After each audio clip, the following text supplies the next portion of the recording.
So, does the future need us? Now, not to sound too draconian or even nihilistic, the thing we have to understand is we've played a role through the Industrial Revolution and then the Technological Revolution, where we now have a real sense of control over our environment, and we are making ourselves, let's say, unnecessary as a result. And so the thing to think about is we have this astounding technology, and that astounding technology has kind of led us in the last couple hundred years to a position where we're entering a downward spiral, potentially. And so has technology really led us somewhere, and essentially, does the future need us, right? And so the thing that we know is that it enables brilliance and rule breaking, right? But does it really matter? And of course, we think about all the things that distract us, whether it's TikTok videos or whether it's YouTube or whether it's whatever. But the thing is that there's so many critical and important things that we can develop. We can make life so much better, as we know that the kind of lower middle class person in the United States lives a better life than the richest person in the world did in 1850, right? So obviously, there's some great benefits that all this development in science and technology and innovation, it's created for us. But is it also the seeds for our own destruction, right? So the one thing about innovation and where we get real scientific breakthroughs, scientific discoveries, it is a willingness to be wrong, a willingness to lose, as it were, right? So all the great innovations came from people wondering if they were doing the right thing, right? Questioning existing knowledge. And when one questions consensus thinking, well, that creates many troubling issues because, first of all, consensus thinking is consensus thinking for a reason, right? People assume it's correct.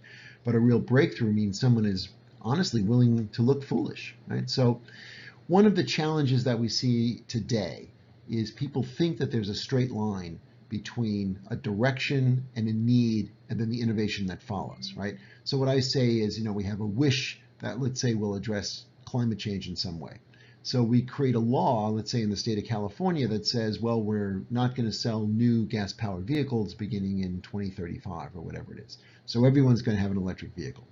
Well, there are several things wrong with that. One is that while we recognize the critical issue, dictating a solution and then defining what success will be is just that, limiting what we can do, limiting real innovation, and it may not be the best solution. In fact, a simple calculation shows it's far from the best solution because it's a new electric vehicle is hardly a green thing, right? It's not green, it has to be manufactured. There's international shipping, there's sourcing of supplies, there's a lot of things that go on. There's the toxicity of a limited life battery.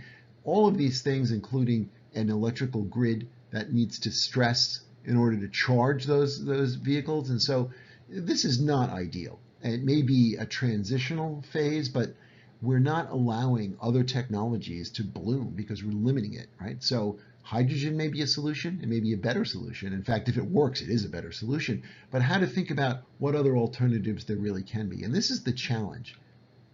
So guided innovation, there's a great story when they were coming up with the polio vaccine, right?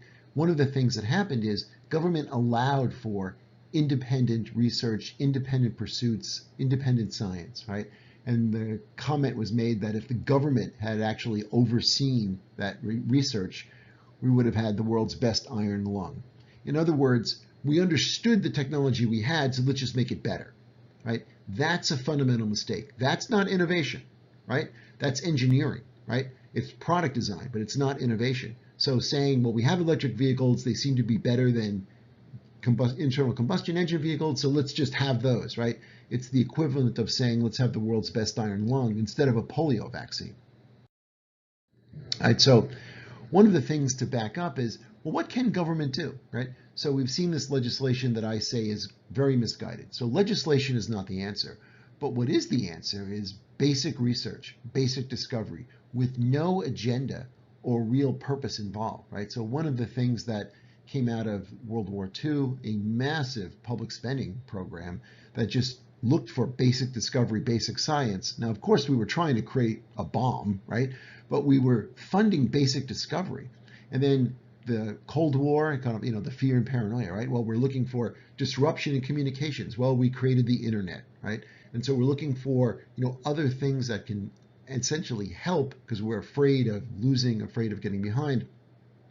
But the motivation aside, what it really enabled was basic research, basic discovery. You discover first, and then you look for applications. Thinking the other way around is never the most efficient way to do things, right? So we did have government largesse, which spent a lot of money for basic discovery, but that led to the ruthless competition, whether it's HP, Apple Computer, Intel, all of that came from some fundamental government research, but it was applied in a competitive environment and enabled great innovation, great advancements, and great technological breakthroughs because there was the commercial dimension and the competitive element.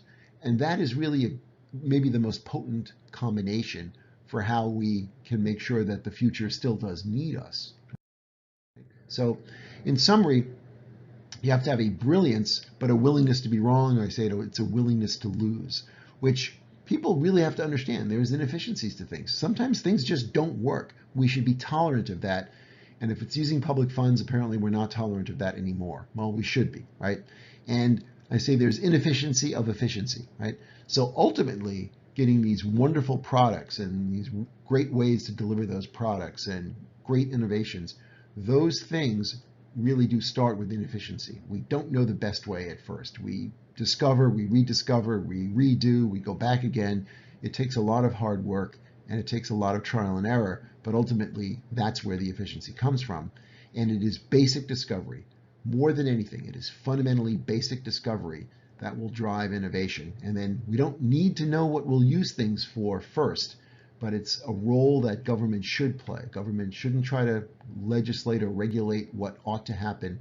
They should let the brilliant minds do the best discovery and then let the best things happen. So essentially, we should be tolerant of the inefficiency of efficiency. And ruthless competition, yep, that comes from having tools to work with. And government plays a role, yes. And it's very important for government to do that. And I think that's our best role. And it's not with the stroke of a pen that anything important has ever really happened.